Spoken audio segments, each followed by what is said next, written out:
Magandang hapon po sa ating lahat mga kabayan. Nandito tayo kay Linlin ngayon. No, kailan po doon pa lang sa unahan ay sinabihan na tayo walang tao. Pero tumuloy pa rin po tayo mga kabayan dahil nandoon sa kabilang bundok at ginagawa nila yung pag-uuling nila doon mga kabayan. So nandito na tayo. Ito yung mahirap dito mga kabayan, no? Pag malayo tapos balikan natin.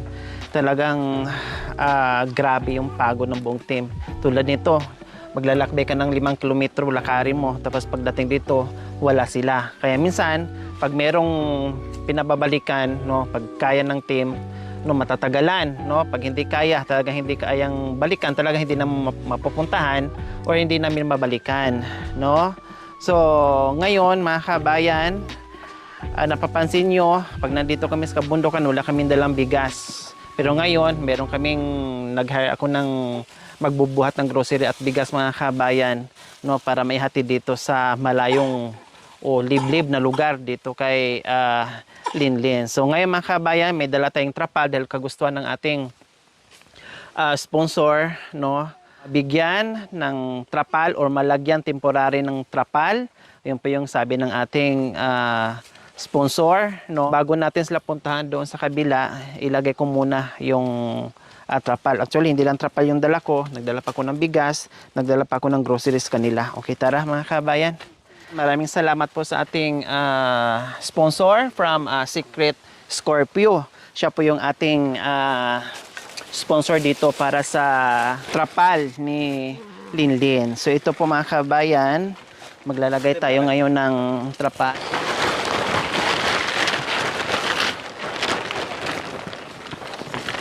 Lagi doon.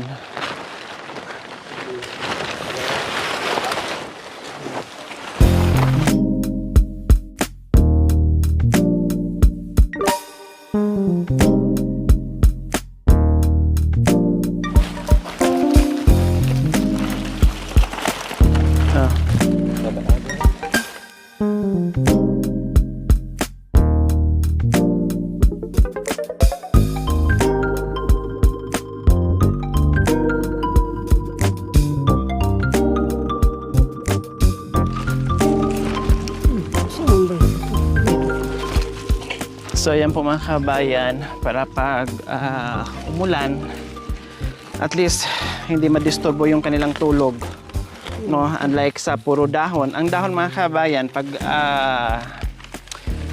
yung bagong kuha, yung hindi pa tuyo, okay lang. Pero pag natuyo na, siyempre tatagos na dyan yung tubig, yung ulan.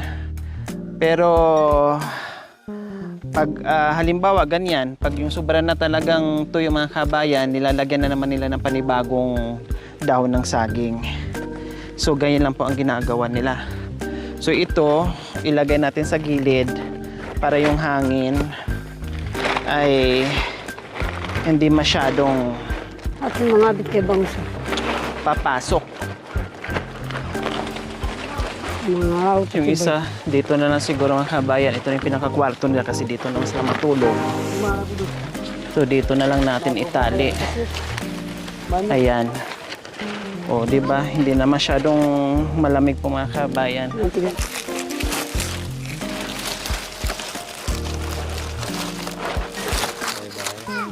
Ang bahay kubo. Yan yung kutsilyo mo. Ang halaman doon ay Isa pa. sari-sari. Mayroong saging, kawayan at buho. At saka kahoy.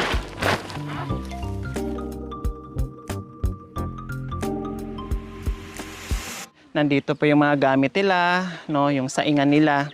Tapos may mga nandyan pa yung mga gamit nila mga kabayan. Pangsapin, mga kumot, unan at mga damit. No, pupunta lang po talaga sila doon para ayusin yung uling nila pag naluto na yon. Siyempre, ay pag naibenta na, babalik din po sila dito mga kabayan. At least pagbalik na dito, ay may trapal na kahit uulan.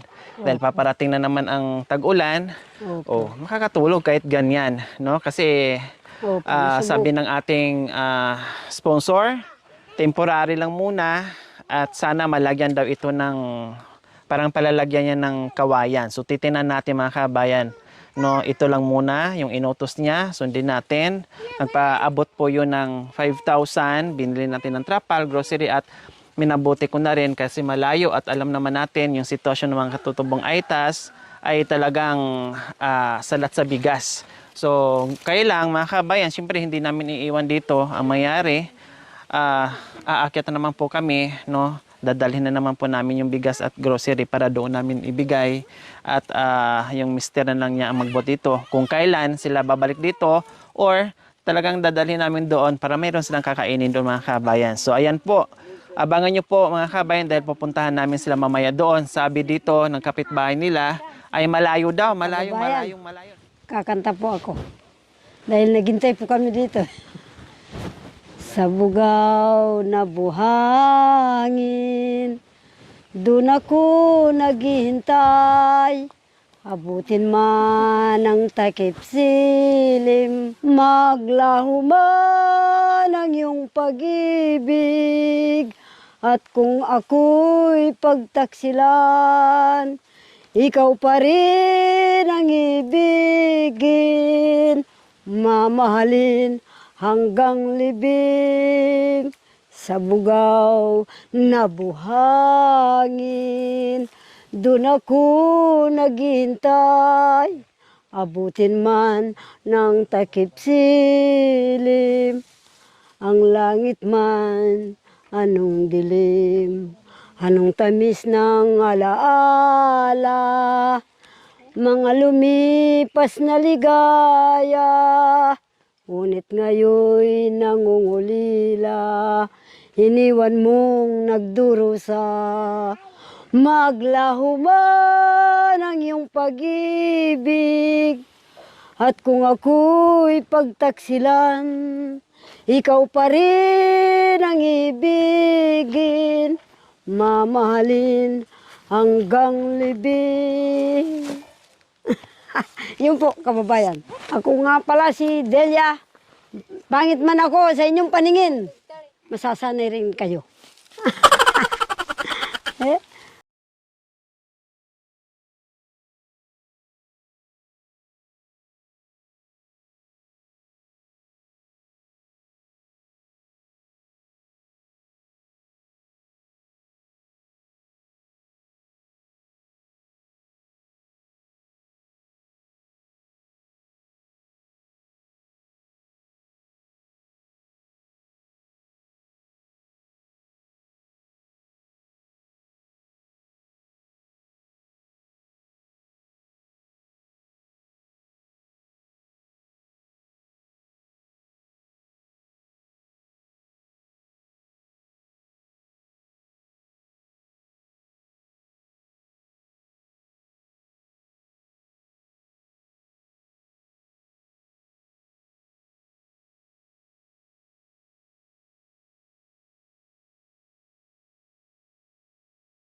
Malayo pa ate?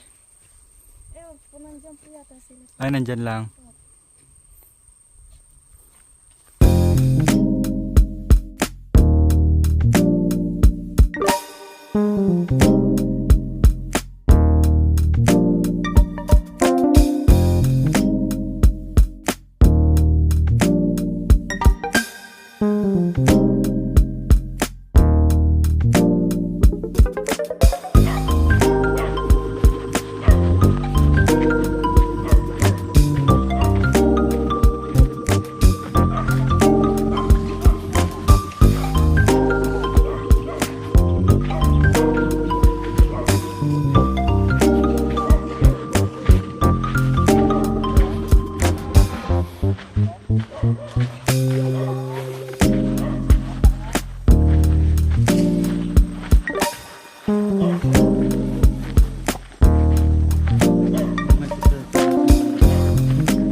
So ayan po mga kabayan, sa wakas na kita na rin natin si Linlin. Dito lang po pala mga kabayan, ang layo na ng inikot-ikot namin. Nandito lang pala kayo, Lin. Saan bahay nyo? Ay, saan kubo nyo? Doon po, Saan pa mga pananim nyo?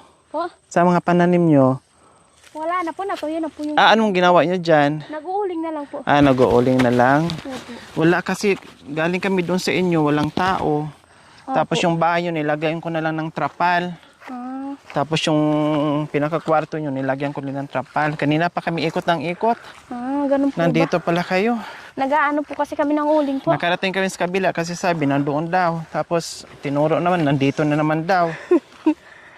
Narinig niyo yung sigaw ng mga kasama ko? Opo, nandun po kami. Tara.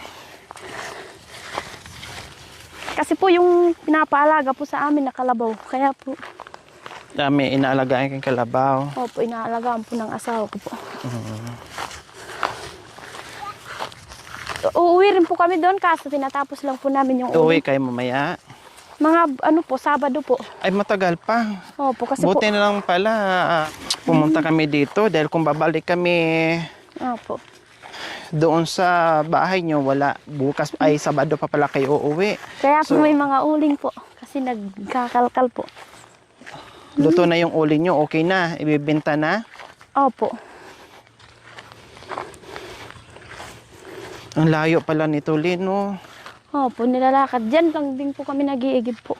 Bakit may balon dyan? Opo. Saan kubo nyo? Doon po po, madam. Dito po. Akyat pa po tayo. Akala ko po kung sino po yung nag-aanak po eh. Ay.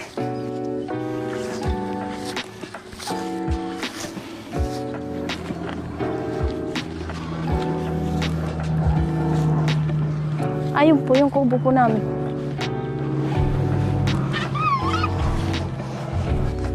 Po. Yan yung tulugan nyo. Opo. Eh wala pong matinong bahay po eh. Kaya pa kubo-kubo kahit kung saan pumunta po, nagkukubo po. Importante may matulugan. Opo.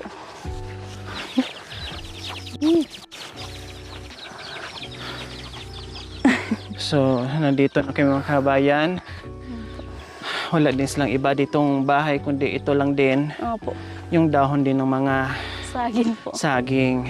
Opo. Yung bahay mo doon, nilagyan ko na ng ano ha, para kahit Salamat paano umulan, hindi kayo mababasa. Opo. Tuloy-tuloy ang tulog nyo. Dito, paano pag umulan? Wala Kundi po. maghahanap din kayo kung ano-ano. Pag umulan po, takbo po doon. Yun po yung kubo ng may-ari po nito. Oo, lilipat kayo doon. Opo. Diyos ko po mga kabayan. Nandito na naman tayo sa mansion ni Linlin. Okay, Lin, nandito kami kasi ayan, may pinahatid galing sa ating sponsor Opo. from Secret Scorpio. Nagpaabot ng 5,000, binili ko ng Luna. No, at bumili din ako ng groceries, konting groceries diyan. Sinigurado ko yung trapal doon para hindi kayo malamig at Opo. hindi kayo mabasa. So nilagay ko na. Opo. Ngayon, yung bigas mo, merong bigas. Kaso lang, 'di ba, ang layo ng baryo hanggang papunta doon sa inyo. Ngayon hindi na nakayanan ng taga Bitbit. No, iniwan na lang namin doon sa taas kasi walang kasiguraduhan yung hanap namin sa inyo, hindi namin alam.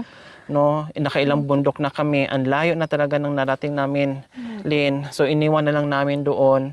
Mamaya pag akyat namin, sama na lang yung mister mo, tapos kukunin na lang yung bigas. Siya na lang magpapunta dito. Opo. 'Di ba? Kasi kung dala-dala namin yung bigas, ay hindi namin alam kung saan namin kayo matatagpuan. Kaya ngayon mga kabayan, yun po yun, ay hindi na kami nagdadala ng bigas. At saka ito lang muna, no? Depende po, no? Sabihin ko lang po yung sa mga ibang sponsor na gustong merong ibang pabalikan, depende po yun sa sitwasyon. Ayaw ko munang bumalik pag sobrang layo, pasensya na po, gustuhin ko man pero hindi po kakayanin talaga ng power. Baka dito magtatapos yung mundo natin, paano na, ang daming nangangailangan sa atin. So sa ngayon po, kung merong mga sponsors, iabot po natin yan doon sa hindi pa natin nabigyan. Kung meron kayo nakita doon sa vlog namin, depende sa sitwasyon, kung kaya naming balikan, kung malapit or malayo, no, depende. Dahil tayo ay nagpapagaling pa, no, napakalayo, talagang nanginginig yung buong kalamnan mo dito sa akyat baba sa kabundukan, no. Kaya minsan pag mayroon nagsabi na, Lori, mabalikan nyo ba si ganito? Hindi po. Kasi ang ginagawa namin, usog, bundok. Tapos tatawid ng kabilang bundok. Hindi po siya as in normal na kabundukan, mga kabayan. Talagang as in, alam nyo naman, tama Lynn, Opo. na ang baryo nandoon sa kabilang kabihasnan. Opo. Bahay mo nasa kabilang kabihasnan. Opo. Yung pinupuntahan mo, ito nasa kabilang kabihasnan din. Opo. Oh. Ayun, Lynn, nandoon yung pagkain ng mga bata, pangbaon ng mga bata, no? Ano na po? Saan yung uling nyo? Nandiyan po sa baba, dyan lang po. Sinako na po namin, nakasako na po. Okay na. Opo, sasabihin niya na po dun sa may uling po. Kaya bumabaw yung mister. So ito, Lynn, ito. So ayan, may bit-bit din ako na manok, Lynn, para mayroon kayong ulamin mamaya. Ayan. Salamat po. Ayan. Tapos nandito na yung mga biskwit, no? Tamang-tama, may dala ako ditong kape, asukal, dahil malamig dito, as in, pag sa gabi, no? Tapos yung bigas mo, pasundan mo na lang mamaya, Lynn, ha? Opo.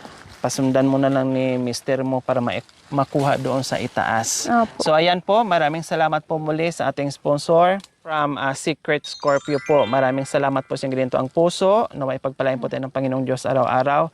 Naway ibigyan po tayo ng kalakasan ng katawan sa araw-araw. Naway ibigyan po tayo ng mahabang buhay. Pan sa ganon, marami po tayong matulungan na gaya nila. Maraming salamat po sa biyaya na binigay niyo po sa amin po. Kasi po kahit nasa malayo po kami, pinupuntahan po kami nila ate po. Hindi po namin inaasahan na aanapin po nila kami ulit po. Maraming salamat po.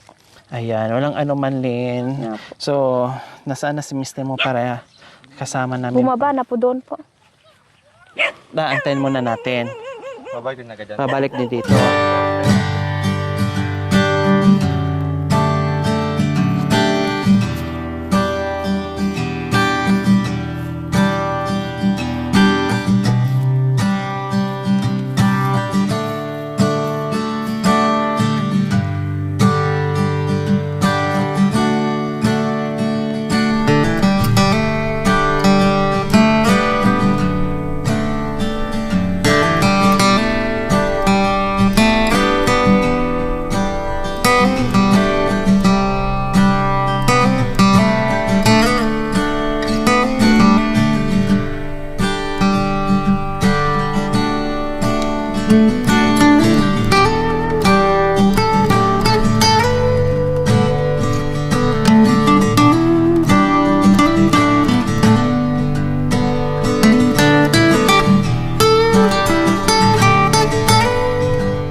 Thank you for watching.